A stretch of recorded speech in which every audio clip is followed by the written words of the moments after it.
Assalamualaikum warahmatullahi wabarakatuh. Seorang wanita muda bernama Ratna, berusia 26 tahun, berasal dari Surabaya. Ia dikenal cantik, berbakat, dan berprofesi sebagai perias pengantin. Namun kehidupan sederhana membuatnya ingin mencari peluang lebih besar di luar negeri. Dengan restu yang penuh air mata dari kedua orang tuanya, Ratna akhirnya berangkat merantau ke tanah Arab. Di sana, ia langsung mendapatkan klien dari keluarga kaya raya. Pertemuan itu membuka jalan bagi Ratna untuk mengenal Hussein, seorang pria berusia 40 tahun yang tampan dan berpengaruh. Namun di balik semua kemewahan yang Ratna lihat, ada jebakan besar yang menunggu. Godaan, janji manis, dan pilihan sulit membuat Ratna terjerumus pada keputusan yang ia sesali seumur hidup. Kehidupan Ratna berubah total ketika ia menyadari sesuatu yang tak pernah ia bayangkan terjadi. Ia mencoba meminta pertanggungjawaban, namun jawaban yang datang justru menghancurkan hatinya. Akhirnya, Ratna kembali ke Indonesia dengan membawa rahasia besar yang tidak diketahui keluarganya. Inilah kisah penuh drama tentang mimpi, pengorbanan, dan penyesalan seorang wanita yang berjuang mencari kebahagiaan di negeri orang, namun harus pulang dengan luka yang dalam. Penasaran dengan cerita lengkapnya? Jangan lupa like, komen, share dan subscribe channel Rahasia Ranjang untuk melanjutkan menyaksikan cerita ini. Ratna lahir dan tumbuh di Surabaya, kota besar yang penuh hiruk-pikuk dan persaingan hidup. Dari kecil ia sudah dikenal sebagai gadis yang berbeda, bukan hanya karena wajahnya yang cantik dengan kulit bersih, tetapi juga karena sikapnya yang lembut dan tutur katanya yang menenangkan. Banyak tetangga sering mengatakan bahwa Ratna adalah kebanggaan keluarganya. Putri yang tidak hanya cantik rupa, tetapi juga baik budi. Seiring bertambah usia, kecantikannya makin terpancar, membuat banyak pria mencoba mendekatinya dengan berbagai cara. Namun Ratna tidak mudah tergoda. Ia tahu bahwa hidup bukan hanya soal cinta semata, melainkan tentang bagaimana ia bisa mandiri dan berguna. Sejak remaja, ia sudah memiliki ketertarikan pada dunia tata rias, belajar sendiri dari buku, majalah, hingga mencoba berkreasi pada teman-temannya. Dari hobi itu, perlahan ia menemukan jalan hidupnya. Ratna sadar, kecantikannya adalah anugerah, tetapi keterampilan yang ia miliki adalah bekal nyata untuk masa depannya. Ketika usianya menginjak 26 tahun, Ratna sudah berprofesi sebagai seorang perias pengantin yang cukup dikenal di lingkungannya.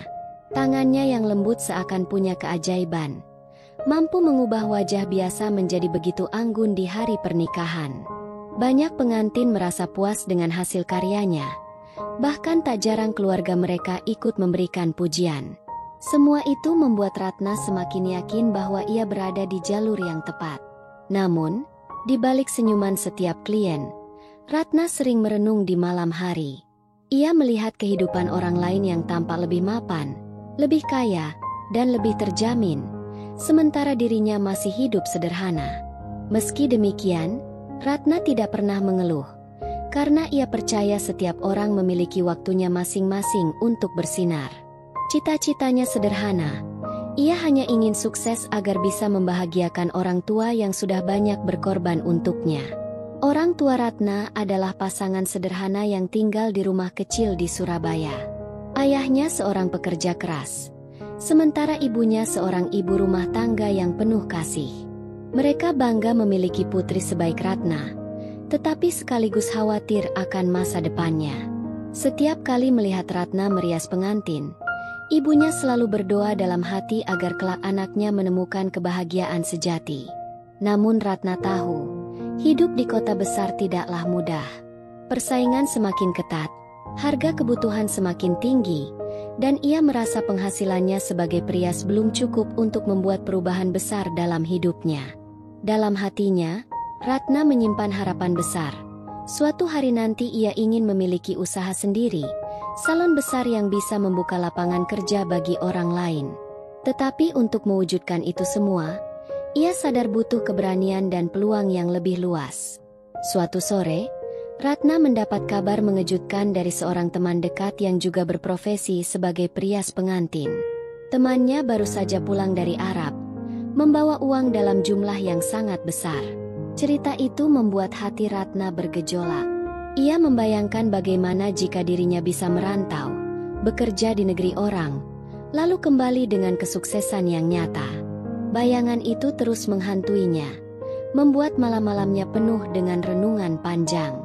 Ia teringat wajah orang tuanya yang semakin menua, rumah kecil yang sering bocor ketika hujan deras, dan segala keterbatasan yang selama ini mereka hadapi. Ratna merasa, mungkin inilah kesempatan yang harus ia ambil. Sebuah kesempatan untuk keluar dari zona nyaman, sekaligus membuktikan bahwa ia bisa menjadi lebih dari sekadar perias pengantin biasa di Surabaya. Namun, keputusan untuk merantau bukanlah hal yang mudah. Ratna sadar bahwa meninggalkan keluarga berarti juga meninggalkan rasa aman dan kasih sayang yang selama ini mengelilinginya. Ia mulai mencari informasi tentang pekerjaan di luar negeri, bertanya pada orang-orang yang pernah berangkat, dan membaca berbagai kisah suka duka perantau. Semakin banyak ia tahu, semakin besar pula rasa takut yang mengintai. Bagaimana jika ia gagal? Bagaimana jika justru ia pulang dengan tangan kosong? Tetapi di balik ketakutan itu, ada tekad yang makin menguat. Ratna tidak ingin hidupnya hanya berjalan biasa-biasa saja. Ia ingin menjemput takdir yang lebih baik. Dan sejak hari itu, pikirannya hanya dipenuhi satu hal. Bagaimana caranya agar ia bisa segera berangkat ke negeri perantauan, mengejar mimpi yang belum pernah ia gapai. Malam itu Ratna duduk termenung di kamar kecilnya. Pikirannya tidak berhenti berputar tentang peluang kerja di negeri orang. Bayangan wajah ibunya yang penuh kasih dan ayahnya yang selalu tampak lelah bekerja terus menghantui pikirannya. Ia ingin sekali membahagiakan mereka. Namun ia tahu untuk mencapai itu harus ada pengorbanan besar. Dengan hati berdebar, Ratna akhirnya memutuskan untuk berbicara jujur kepada orang tuanya. Ia tahu momen ini tidak akan mudah, karena ia sangat paham betapa ayah dan ibunya ingin dirinya selalu dekat di rumah. Namun malam itu ia memberanikan diri, duduk bersama mereka di ruang tamu sederhana yang hanya diterangi lampu redup. Suaranya bergetar ketika ia berkata bahwa ia ingin mencoba merantau ke Arab untuk bekerja sebagai perias. Ucapannya itu membuat suasana mendadak hening. Hanya suara jam dinding yang terdengar, berdetak lambat seolah menambah tegang keadaan. Ayah Ratna menatapnya lama, sementara ibunya langsung menggeleng dengan wajah khawatir. "Nak, apakah kau sadar bagaimana kerasnya hidup di negeri orang?" tanya sang ayah dengan suara berat. Ibunya bahkan sempat menitikkan air mata, membayangkan putri satu-satunya harus jauh dari mereka. Ratna mencoba menjelaskan bahwa ia tidak ingin selamanya hidup sederhana. Ia ingin melihat kedua orang tuanya menikmati hari tua tanpa beban. Kata-kata itu keluar tulus, membuat ibunya semakin menangis. Namun ayahnya tetap terlihat keras. Ia berkata bahwa uang memang penting, tetapi keselamatan Ratna jauh lebih berharga. Ratna hanya bisa menunduk.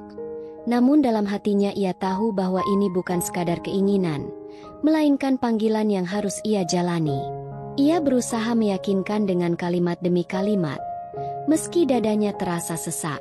Hari-hari berikutnya menjadi penuh ketegangan di rumah kecil itu. Ratna tetap sibuk dengan pekerjaannya sebagai perias. Tetapi setiap kali melihat wajah orang tuanya, hatinya terasa tertusuk. Ia tahu mereka sedang bergulat dengan perasaan, antara melepaskan atau menahan. Dalam diam, Ratna semakin sering berdoa agar diberikan jalan terbaik. Ia bahkan sempat berkonsultasi dengan beberapa kenalan yang pernah bekerja di luar negeri, untuk memastikan bahwa jalannya masih mungkin ia tempuh. Setiap cerita yang ia dengar membuat hatinya bergejolak. Ada yang penuh kesuksesan, ada pula yang penuh penderitaan. Semua itu membuatnya semakin mantap bahwa ia harus benar-benar siap sebelum melangkah. Ia mulai menabung sedikit demi sedikit, sembari menunggu restu dari kedua orang tuanya.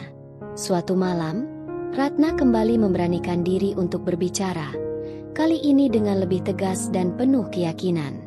Ia berkata bahwa ia bukan lagi anak kecil. Ia sudah dewasa dan tahu risiko yang harus dihadapi. Ia juga menjelaskan bahwa pekerjaannya di sana bukanlah pekerjaan berbahaya, melainkan sesuai dengan keahliannya sebagai perias. Ratna menekankan bahwa ia hanya ingin memberikan kehidupan yang lebih baik, bukan meninggalkan mereka tanpa tujuan. Ucapannya membuat sang ayah terdiam cukup lama, sementara ibunya hanya bisa menangis pelan. Setelah beberapa lama, ayahnya akhirnya berkata, "Jika memang ini jalan yang kau pilih, maka pergilah. Tapi ingat Ratna, jangan pernah lupa siapa dirimu, dan jangan pernah lupakan doa." Kalimat itu membuat dada Ratna terasa sesak, bercampur antara lega dan haru. Keesokan harinya suasana rumah masih terasa berat. Ibunya masih terlihat murung, meski sesekali tersenyum untuk menutupi kesedihan. Ratna berusaha menenangkan, memeluk ibunya sambil berjanji bahwa ia akan baik-baik saja. Dalam hatinya, ia sadar bahwa restu itu sebenarnya bukan datang dengan ringan, melainkan penuh air mata dan kekhawatiran. Namun ia juga tahu, doa orang tua adalah bekal paling berharga yang bisa ia bawa. Sejak saat itu, Ratna mulai mempersiapkan diri lebih serius, mengurus dokumen, mencari agen yang terpercaya, hingga menyiapkan mental untuk pergi ke negeri jauh. Setiap langkahnya ia jalani dengan doa, sambil terus menguatkan hatinya bahwa apapun yang terjadi, ia tidak boleh mengecewakan kedua orang tuanya. Restu itu sudah ia dapatkan, meski berat, dan kini jalan panjangnya di perantauan akan segera dimulai. Hari keberangkatan tiba. Dengan koper sederhana dan doa restu orang tua, Ratna melangkah meninggalkan rumahnya di Surabaya. Air matanya jatuh tanpa henti ketika ia memeluk ibunya untuk terakhir kalinya sebelum pergi. Ayahnya berusaha tegar, meski matanya merah menahan tangis. Di dalam hati, Ratna berjanji pada dirinya sendiri bahwa kepergiannya tidak akan sia-sia. Perjalanan panjang menuju negeri perantauan terasa begitu berat. Namun semangatnya untuk meraih masa depan membuatnya kuat. Sesampainya di sana, Ratna sempat merasa asing. Bahasa yang berbeda, budaya yang baru, dan suasana yang jauh dari rumah membuatnya kerap merasa sendirian. Namun ia sadar, ia tidak boleh gentar, karena inilah jalan yang telah ia pilih. Beberapa hari setelah kedatangannya, Ratna mendapat kabar bahwa ia akan bekerja untuk klien pertamanya. Klien itu bukan orang biasa, melainkan putri seorang pengusaha kaya raya bernama Hussein. Putrinya, Daniyah, sedang mempersiapkan pesta ulang tahun besar yang akan digelar di gedung mewah. Mendengar nama besar keluarga itu, Ratna merasa gugup sekaligus penasaran. Bagaimana mungkin dirinya yang baru saja menginjakan kaki di negeri orang, langsung mendapatkan kesempatan merias di kalangan elit? Malam sebelum hari itu, Ratna tidak bisa tidur. Ia membayangkan bagaimana suasana pesta, bagaimana orang-orang berpakaian anggun, dan bagaimana dirinya bisa membuktikan kemampuan di hadapan orang kaya raya. Meski cemas, ia menenangkan diri dengan doa dan keyakinan bahwa hasil kerja keras tidak akan mengkhianati. Hari pesta pun tiba. Ratna dibawa ke sebuah gedung mewah dengan hiasan lampu kristal yang berkilau. Ia hampir tak percaya dengan apa yang dilihatnya. Setiap sudut ruangan tampak begitu indah, dikelilingi tamu dengan pakaian mahal yang penuh wibawa. Ratna merasa seperti berada di dunia yang sama sekali berbeda, jauh dari kehidupannya yang sederhana di Surabaya. Dengan penuh konsentrasi, ia mulai merias Daniyah, putri Hussein, yang masih belia dan cantik. Tangannya bergetar di awal, namun perlahan ia kembali pada kemampuannya. Saat cermin menampilkan hasil akhirnya, Daniyah tersenyum puas, dan para pelayan pun berdecak kagum. Hati Ratna bergetar. Ia berhasil melewati ujian besar pertamanya. Setelah pesta berlangsung meriah, Ratna tak bisa menahan diri untuk sesekali memperhatikan suasana sekitar. Musik indah mengalun, para tamu bercengkrama dengan tawa ringan, sementara makanan mewah tersaji di meja panjang berlapis kain sutra. Di dalam hati kecilnya, Ratna berbisik, "Bagaimana rasanya hidup seperti ini? Bagaimana jika aku bisa memiliki dunia seindah ini?" Bayangan itu membuatnya hanyut dalam hayalan sesaat. Ia membayangkan kedua orang tuanya tinggal di rumah besar, tanpa harus memikirkan kekurangan. Namun ia segera menghela napas, menyadari bahwa dirinya hanyalah seorang prias biasa yang sedang bekerja. Meski begitu, bayangan itu meninggalkan jejak kuat dalam hatinya, seakan menjadi mimpi yang ingin ia kejar suatu hari nanti. Usai pesta, Ratna dipanggil ke sebuah ruangan khusus untuk menerima bayaran. Di sanalah untuk pertama kalinya ia bertemu langsung dengan Hussein, pria berusia 40 tahun yang dikenal kaya raya. Penampilannya rapi, wajahnya tampan, dan tatapannya penuh wibawa. Saat Ratna menerima amplop berisi bayaran, ia merasa ada sesuatu yang berbeda dalam sorot mata Hussein. Tatapan itu bukan sekadar penghargaan untuk hasil kerja, melainkan sesuatu yang sulit ia jelaskan. Ratna berusaha tetap profesional, menunduk sopan, lalu segera pamit. Namun sepanjang perjalanan pulang ke kos sederhana yang ia sewa, tatapan itu terus menghantui pikirannya.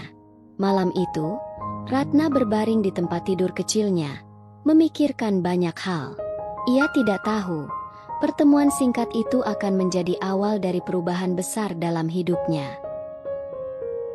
Beberapa hari setelah pesta besar itu, Ratna kembali menjalani rutinitasnya. Namun pikirannya tidak tenang. Bayangan tentang tatapan Hussein terus muncul di benaknya. Ia mencoba menepis, meyakinkan diri bahwa ia hanya seorang prias yang kebetulan bekerja untuk keluarga kaya. Namun kenyataan berkata lain, karena beberapa hari kemudian telepon genggamnya berdering dengan panggilan dari asisten keluarga Hussein. Mereka mengatakan bahwa Daniah membutuhkan jasa Ratna kembali untuk acara kecil di rumah. Mendengar itu, Ratna merasa lega sekaligus cemas, karena kesempatan kedua ini bisa membuka pintu rezeki, tetapi juga membuatnya kembali berhadapan dengan pria yang tatapannya begitu mengusik. Dengan hati berdebar, ia pun menerima tawaran itu. Hari yang dijanjikan tiba. Ratna datang ke rumah megah keluarga Hussein, disambut oleh pelayan yang membawanya masuk. Namun kali ini suasananya berbeda. Rumah itu terasa lebih sepi. Tidak ada tanda-tanda pesta atau acara keluarga. Ratna mulai bertanya-tanya, tetapi ia mencoba tetap tenang. Setelah menunggu beberapa saat, barulah ia menyadari bahwa Daniah sebenarnya tidak membutuhkan jasanya hari itu. Hussein muncul dengan senyum ramah, namun sorot matanya membuat Ratna merasa gelisah. Dengan alasan ingin berbincang, Hussein mengajaknya duduk di ruang tamu yang mewah dan sunyi. Hati Ratna semakin berdebar, karena ia merasa ada sesuatu yang disembunyikan di balik pertemuan ini. Hussein memulai percakapan dengan kalimat-kalimat manis. Ia memuji hasil karya Ratna, menyebut bahwa jarang sekali ia menemukan seorang prias dengan keterampilan sekaligus kecantikan seperti dirinya. Ratna hanya tersenyum kaku, mencoba menjaga sikap profesional. Namun semakin lama, arah pembicaraan Hussein semakin jelas. Ia menawarkan bantuan, menjanjikan uang dalam jumlah besar jika Ratna mau menuruti keinginannya. Saat itu hati Ratna bergejolak hebat, antara menolak dengan tegas atau terbawa oleh godaan yang datang di hadapannya. Di satu sisi, ia teringat wajah orang tuanya yang membutuhkan kehidupan lebih baik. Namun di sisi lain nuraninya berteriak keras menolak jalan yang salah. Malam itu menjadi titik terberat dalam hidup Ratna. Dalam keadaan tertekan, ia akhirnya membuat keputusan yang kelak menjadi luka terdalam dalam hatinya.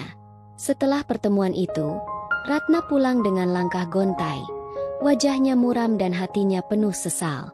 Di kamar kos kecilnya, ia menangis terseduh-seduh, merasa dirinya telah jatuh dalam jebakan. Uang yang ia terima di tangannya terasa begitu berat, seakan berubah menjadi beban yang menghantam batinnya. Ratna menutup wajahnya dengan bantal, berusaha melupakan apa yang baru saja terjadi, tetapi rasa bersalah itu terus menghantuinya. Malam demi malam ia gelisah, tak bisa tidur, dihantui perasaan bersalah yang semakin menyesakkan dada. Hari-hari berikutnya, Ratna menjalani hidup dengan wajah pucat dan mata sembab. Ia tetap bekerja, tetap merias pengantin, tetapi senyum yang ia tunjukkan hanyalah topeng. Dalam dirinya, Ada pertarungan antara rasa bersalah dan kenyataan bahwa ia sudah terlanjur masuk ke lingkaran yang sulit dihindari.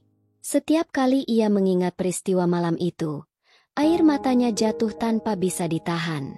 Ia merasa kehilangan dirinya sendiri, kehilangan keyakinan yang selama ini ia pegang. Dan di dalam doa-doanya, ia hanya bisa meminta ampun, berharap Tuhan masih mau menunjukkan jalan untuk keluar dari kegelapan yang ia ciptakan sendiri. Namun takdir berkata lain, karena peristiwa itu ternyata baru awal dari badai besar yang akan datang dalam hidup Ratna. Waktu terus berjalan, dan Ratna mulai merasakan perubahan pada dirinya. Tubuhnya mudah lelah, mual yang datang tak menentu, dan perasaan aneh yang sulit ia jelaskan.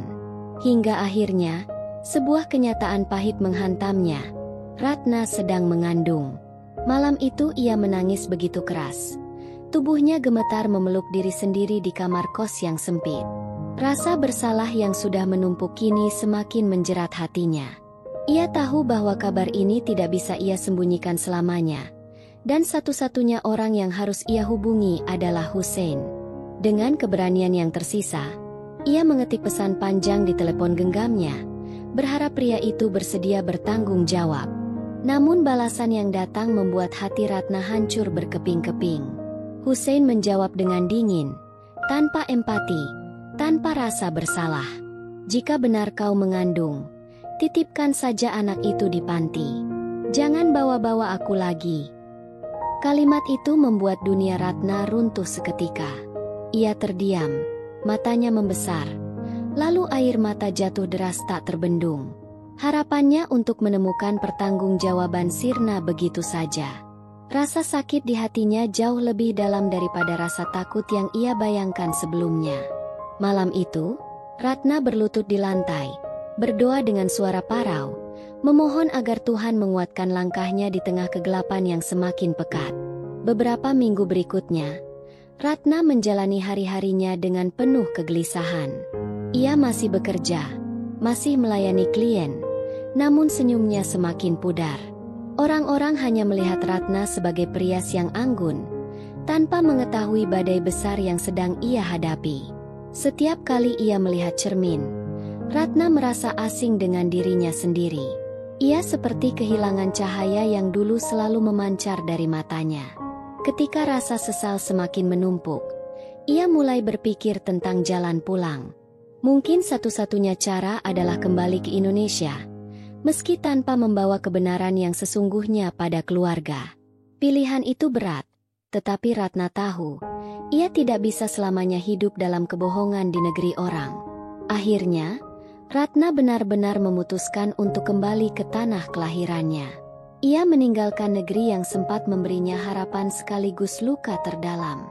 Saat pesawat lepas landas, air matanya kembali mengalir, bukan hanya karena kesedihan, tetapi juga karena rasa bersalah yang begitu besar. Ia membawa rahasia yang tidak boleh diketahui siapapun di keluarganya. Sesampainya di Surabaya, Ratna disambut oleh kedua orang tuanya dengan pelukan hangat, seolah tidak ada yang berubah. Mereka tidak tahu bahwa putri yang mereka banggakan kini pulang dengan luka batin yang tak terlihat. Ratna tersenyum di hadapan mereka, meski hatinya hancur berkeping-keping. Sejak saat itu, Ratna menjalani hidup dengan dua wajah. Di depan keluarga dan tetangga, ia tetap dikenal sebagai Ratna yang cantik, mandiri, dan berbakat. Namun di dalam hatinya, ia menyimpan luka, penyesalan, dan rahasia besar yang akan terus menghantuinya. Malam-malamnya sering diisi dengan doa panjang, memohon ampunan atas kesalahan yang pernah ia lakukan. Ia belajar menerima kenyataan bahwa tidak semua jalan menuju kesuksesan berakhir dengan kebahagiaan. Hidup Ratna menjadi pelajaran pahit, bahwa kemewahan dan godaan tidak selalu membawa kebaikan, dan terkadang justru menghancurkan. Namun di balik semua itu, ia masih menyimpan harapan. Semoga suatu hari nanti, Tuhan mengizinkannya menemukan cahaya baru setelah kegelapan panjang yang ia lalui.